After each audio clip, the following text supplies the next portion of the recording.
ക്രിസ്തുവിൽ സ്നേഹമുള്ളവരെ, ജീവിതത്തിലെ ഏറ്റവും വലിയ സങ്കടങ്ങളിലൊന്ന് നമുക്ക് ഒത്തിരി അറിയാം എന്ന് നാം കരുതുന്ന ഒരാൾ നമ്മെ ഒട്ടും അറിയുന്നില്ല എന്ന് വിളിച്ചു പറയുന്നത്.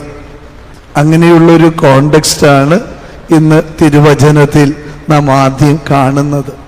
കർത്താവിൻ്റെ അരികിൽ നാം ചെന്നിട്ട് പറയും, ഞാൻ സ്ഥിരം പള്ളിയിൽ പോകാറുണ്ട്, നൊവേന കൂടാറുണ്ട്, പ്രസംഗിക്കാറുണ്ട്. ഇതൊക്കെ പറയുമ്പോൾ കർത്താവ് അവനെ നോക്കി പറയും, ഞാൻ നിന്നെ അറിയുക പോലും ഇല്ല. എന്ത് വലിയ സങ്കടമായിരിക്കും അത്. എന്തുകൊണ്ടാണ് ഇങ്ങനെ പറയുന്നത്? നമ്മുടെ ജീവിതത്തിൽ പിതാവിൻ്റെ ഇഷ്ടം നിറവേറ്റാതെ പോയിട്ട് നാം എന്തൊക്കെ ചെയ്താലും അതുകൊണ്ട് യാതൊരു കാര്യവുമില്ല എന്നുള്ളതാണ്.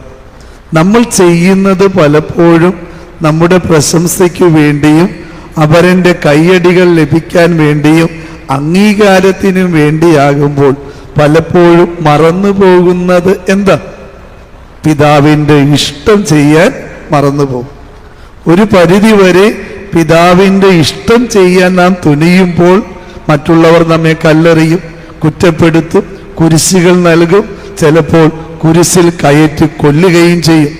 ഇതൊക്കെയാ പിതാവിൻ്റെ ഇഷ്ടം നിറവേറ്റുവാൻ ഒരുവൻ മുതിരുമ്പോൾ അവന് സംഭവിക്കുന്ന കാര്യം. അപ്പോൾ നമ്മൾ എന്തു ചെയ്യും? നമ്മൾ ചിന്തിക്കുന്നത്, എന്തിനീ വയ്യാവേലി, എന്തിനീ സഹനം, എന്തിനീ കുരിശ്? അതുകൊണ്ട് ആ ലോകത്തിൻ്റെ കയ്യടികളുടെ പിന്നാലെ പോകുക എന്നുള്ളതാണ് അഭികാമ്യം എന്ന് നമ്മൾ ചിന്തിക്കും. അതുകൊണ്ടാണ് പലപ്പോഴും നമ്മൾ പിതാവിൻ്റെ ഇഷ്ടം ഇതാണ് എന്നറിഞ്ഞിട്ടും അത് ചെയ്യാതെ നമ്മുടെ സ്വാർത്ഥതയുടെ വഴികളിലൂടെ നമ്മൾ പോകുന്നതിൻ്റെ കാരണം. ഇങ്ങനെ വരുമ്പോൾ എന്താ സംഭവിക്കുന്നത്? ജീവിതത്തിൻ്റെ വലിയ പ്രശ്നങ്ങൾ ഒന്നിന് പിറകെ മറ്റൊന്നായിട്ട് വരുമ്പോൾ നമ്മൾ കടപുഴകി വീണു പോകും എന്നുള്ളതാണ് യാഥാർത്ഥ്യം. ഉദാഹരണം കണക്കെ കർത്താവ് പറഞ്ഞു വയ്ക്കുന്നത് അതാണ്. മഴ പെയ്ത് വെള്ളപ്പൊക്കമുണ്ടായി, കാറ്റടിച്ചു, അത് ആ ഭവനത്തിന്മേൽ ആഞ്ഞടിച്ചു. മണൽപ്പുറത്ത് പണിയപ്പെട്ട ആ ഭവനം നിശേഷം തകർന്നു പോയി. എന്നാൽ പാറമേൽ അടിസ്ഥാനമിട്ട് പണിതത്, അതെന്താ? പാറമേൽ അടിസ്ഥാനം എന്ന് വെച്ചാൽ അത് ക്രിസ്തുവാ. ക്രിസ്തുവിൽ അടിസ്ഥാനമിട്ട് പണിതപ്പെട്ട പിതാവിൻ്റെ ഇഷ്ടങ്ങളുടെ പൂർത്തീകരണം അത് നിർവഹിച്ചതാര? കർത്താവ് കുരിശില. അതുകൊണ്ട് കുരിശിൽ കിടന്നവൻ പറഞ്ഞത്, ദാ എല്ലാം പൂർത്തിയായെന്ന് സ്വർഗത്തെ നോക്കി പറഞ്ഞവൻ നമ്മോട് പറയുക, നീ നിന്റെ ജീവിതത്തിൻ്റെ ഹിതങ്ങൾ പിതാവിൻ്റെ ഇഷ്ടങ്ങളാക്കി മാറ്റണം എന്നുള്ളതാണ്. അപ്രകാരം നിന്റെ ജീവിതമാകുന്ന ഭവനം നീ പണിതുയർത്തിയാൽ, മഴ പെയ്താലും വെള്ളപ്പൊക്കമുണ്ടായാലും കാറ്റടിച്ചാലും അത് ആ ഭവനത്തെ ഏശുകയില്ല. കാരണം എന്താ? അടിസ്ഥാനം ഉറച്ചതാണ്.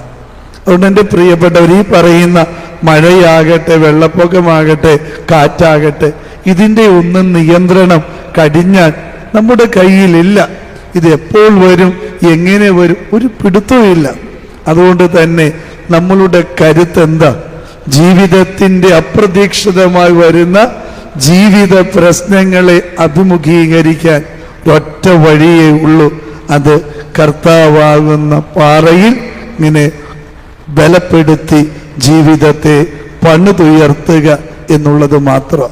അപ്പോൾ ജീവിത പ്രശ്നങ്ങൾ നമ്മുടെ ജീവിതത്തിൽ വന്നാഞ്ഞടിക്കുമ്പോൾ അവയെ അഭിമുഖീകരിക്കുവാനും അതിജീവിക്കുവാനും അതിൽ വിജയം വരിക്കുവാനും നമുക്ക് തീർച്ചയായും കഴിയും.